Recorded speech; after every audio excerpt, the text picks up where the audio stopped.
আমার তো দুটো ব্যবহার করি, আবার যদি আমার দুইটা ছেলে থাকে বা একটা ভাই থাকে, তাদের তো চাওয়া পাওয়া থাকে আমার বাপ আসছে বিদেশ থেকে আমার জন্য একটা ভালো মোবাইল নেন, বা আমার ভাই ভাই চাই থাকে আমার আমার একটা মোবাইল দরকার। কিন্তু এই জিনিসটা হচ্ছে না। আমাদের এয়ারপোর্টে গেলে আমরা তো দেখতে পাচ্ছি যে লাগেজ কাইটে সব মাল সামানা বের করে নিচ্ছে। এটা তো খুবই অন্যায় কাজ। এই ব্যাপারে কি করা উচিত?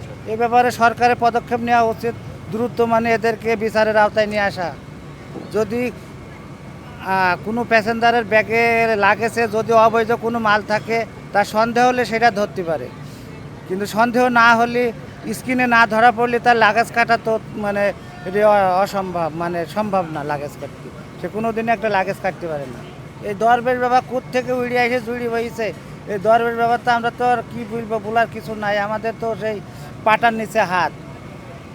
আমরা দেশে ইনকাম করি আর আমাকে দেশের টাকা এয়ারপোর্টে বসে ওখানে লুটপাট করে খাই। এটা তো খুবই অন্যায় কাজ।